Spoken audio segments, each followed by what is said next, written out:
Hi, it's Joe here from Joe's Country Junction. I am in my sewing room. I just took this off the long arm.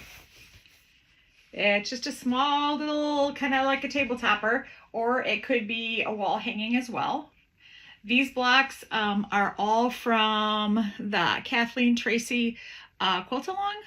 And you can find her on Facebook. It'd be Kathleen Tracy. And just a little heads up so that you can find it. Kathleen is with a K, so Kathleen. And Tracy is no E, so Tracy. And then once you're there, you can join the Facebook group if you haven't already. And then you can look in the files and you can get the patterns for all of these blocks. She doesn't give you a pattern or an idea on how to lay them out in the beginning, but in the end file she does. And she had it so that it was what do you call that? A strip quilt, so that all of the turn dash blocks were all in one row. All of the these and all of these were all each in one row separately. And then she put them together. I was looking for something a little, I don't know, a little different. So I just did them this way instead. I put sashing in between. This is 1.5" sashing with 1.5" cornerstones. And that's what I did. I did a Sew with Joe video, and I talked with you as I was sashing this quilt. And so I put it on the long arm. I couldn't decide for sure what I wanted to do. Did I want to do it at the machine? Did I want to do it at the long arm? I wasn't sure. And then finally I decided I kind of wanted to do a stipple, and I like the look of my stipple better when I do it on the long arm. And you could easily do it at the machine too, but I just like the look of it a little bit better. So I did a micro stipple on it, and it's really small, and I did that on the long arm. And I found a nice backing fabric. It kind of has a gold tinge to it. It's kind of like the golds or cheddars here. I had a blog reader tell me that they think it's funny that here in the States, some quilters call these cheddars, and they don't call them yellows or oranges, or that we call them cheddars. Well, because it's really not yellow and it's really not orange. Here, this one's more yellow. I'll give this one yellow, but I'm going to call these cheddar. So anyway, there's my quilt top. I was just ready, and I thought, okay, I'm done with my quilt top. I'm going to quick bind it, and then I can have this project done, and I can move on to another project in my sewing room, because I've got a lot of projects going on right now. A lot of things need attention. And then I thought, no, I think I should really stop, and I should probably do a video telling people how I put on a hanging sleeve, because that's something that a lot of people want. So then you can hang the quilt easily. You don't have to figure out some way to pin it to the wall or something like that. And if you have a quilt rack, having a hanging sleeve here at the top is just awesome. So I'm stopping. And I'm not doing something quick. I cleaned off the ironing board so that I could show you how I put a hanging sleeve on. But I'm only doing this if you don't judge me, because my ironing board cover is awful. I really need to change it. And then I thought to myself, oh, maybe I should do a video that shows you how I make a new ironing board cover, because I do make all of my ironing board covers. I've got a specific ironing board that it's hard to find covers that fit it. So anyway, all that to say, let's make a hanging sleeve for my little quilt. Okay, so here's the iron. I'm kind of at an odd angle today because this is outside my house. I'm on the upper story, so it's you see things kind of at an odd distance. So that's the play set that the grandkids play on. But we're here to make this hanging sleeve. So I'm going to decide which is the top of my quilt, and I don't really care. Some people might, want it one way or the other, but I'm just going to lay the quilt down, and this is going to be the top of it. Okay. And I have a piece of leftover backing fabric, and I do, if I can, always try to use a leftover piece of backing fabric. I'm laying it out here, and it's about the same width as the fabric, which is good because we want to make something really long on the top, because if you just make something short in the middle, then the ends are going to sag. So you want to get pretty close to the edges. I usually make one about this tall, however that is, probably about 3 inches.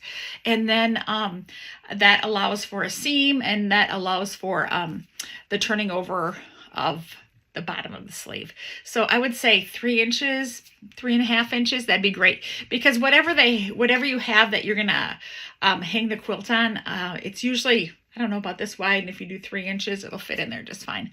I'm not real picky. So about 3 inches will do it. So I'm going to go head over to my cutting table, and I am going to cut a 3.5 inch strip, and then I'll be right back. Just a second.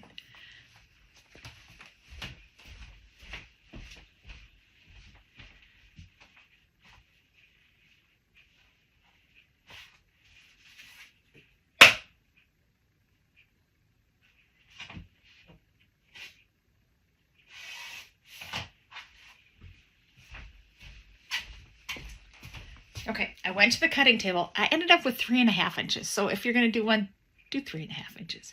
Okay, so I'm going to move this just aside. I am going to iron over each end of the sleeve, just like a 1/2 inch on each side, because it was already like about the width of the quilt. And then taking up that much will allow for the seam, so we don't catch the sleeve in this seam. So one side of this is going to get sewn down when I bind the quilt, and the other side of it is going to get sewn down by hand by me. Okay, so I'll show you what I did. Each end gets ironed over about a 1/2 inch, and then one side gets ironed down about 1/4 inch.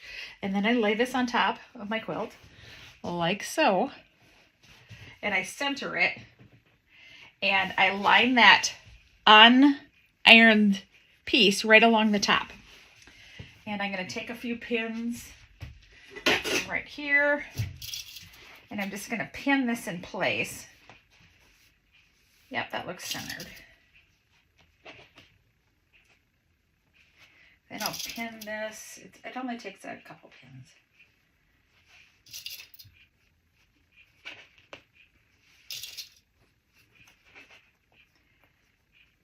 Okay, and then I'm going to take this edge. Okay, I've got it pinned in place. I'm going to take this edge that I flipped over, and I'm going to put a couple pins in there, and just to hold that down so it doesn't get caught in anything else that I'm sewing. Just about 3 pins here. Oops, ouch. I just poked myself with a pin. Okay, so here's what I have. On this little quilt, I've got some pins along the top to hold it in place, and then I've got a couple pins along the bottom so that it doesn't flip up. And I'll be right back. I'm going to the sewing machine, and I'm just going to sew from here, all the way from here, and sew that down. I'm going to use a really small seam allowance, probably like less than 1/4 inch, closer to 1/8 inch, and I know that that seems little, but you can do it. I'll be right back.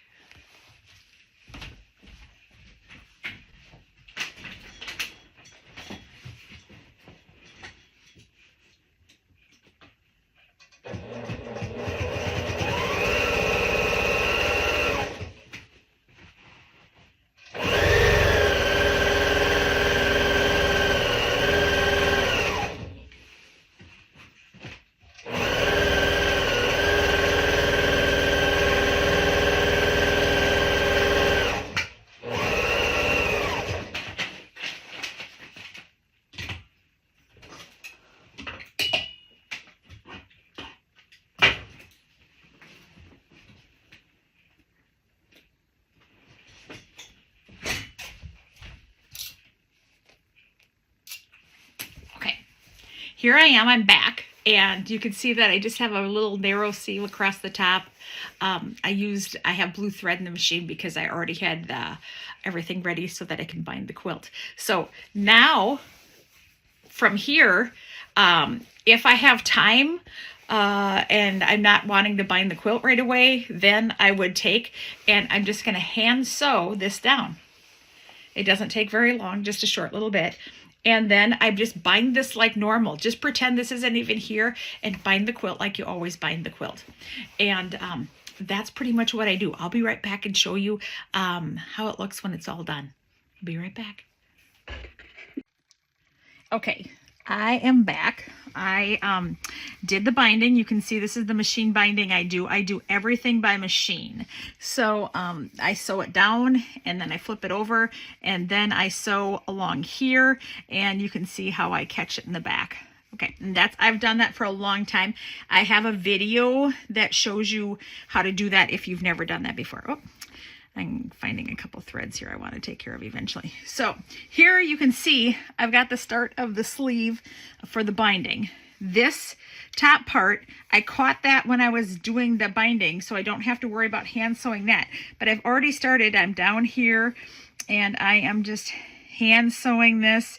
I'm just basically doing a running stitch, nothing fancy. You can do a fancier stitch if you want, but I have always just done just a style of a running stitch, kind of like this. And I'm just gonna finish here along the edge, and then our quilt is gonna have its hanging sleeve.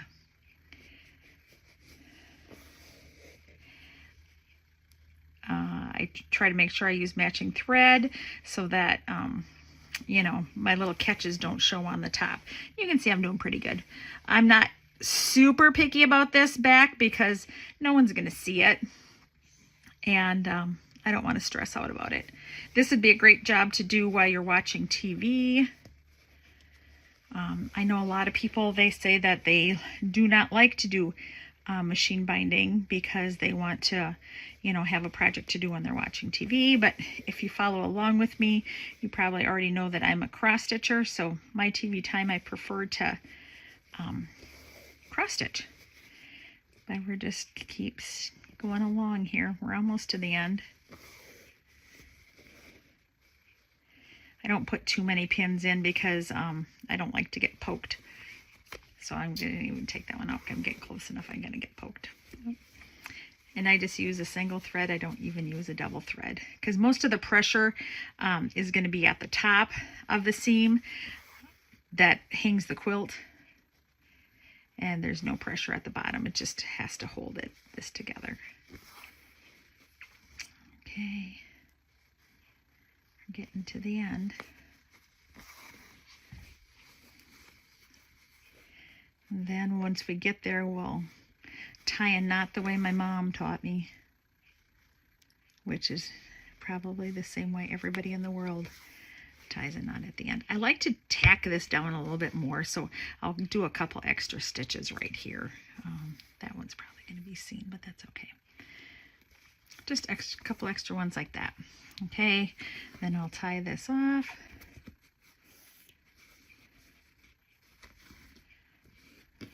And then I'm just going to bury my thread down like this.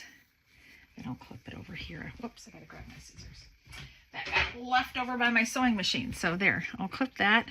And then there we have it. The hanging sleeve is all done. And the quilt is ready to hang. You can see on the back, the hanging sleeve isn't quilted, but you don't want it quilted because you want to make sure that you can slide this through your hanger. I'm really happy with this little quilt. I can't believe how cute it ended up turning out. I'm just going to turn my camera a little bit. Hopefully it won't get busy. Okay, so here, all done. Yeah! I love having a quilt finished. This one's such a bright, cheery one, isn't it? Yeah, and then I'll show you the back. There's that hanging sleeve we did. And so there's probably different methods for doing a hanging sleeve. You do whatever method works best for you, but this is just the method I use. Anytime I show you anything, I'm just showing you what I do. I'm not, no quilt plays for me. You do what works best for you. So there's that hanging sleeve. Maybe you can see there. There's different ways to hang a quilt too if you didn't want to do something like that. Back there, I have some quilts hanging against the wall, and I just use those clips that you use for hanging drapes. So there we have it. I can't think of any more videos to do with this quilt. I think I've done them all. I did video that showed, it was just a sew with Joe. It showed you how I was doing the sashing, and then now I've done a video that showed you how to put the hanging sleeve in. Thanks so much for joining me today. I really appreciate it. If you wouldn't mind, if you're already not a subscriber, you could subscribe or ring the bell so that you know when I have new videos. And you can join me anytime on my blog, and my blog is joescountryjunction.com. Thanks so much. Bye.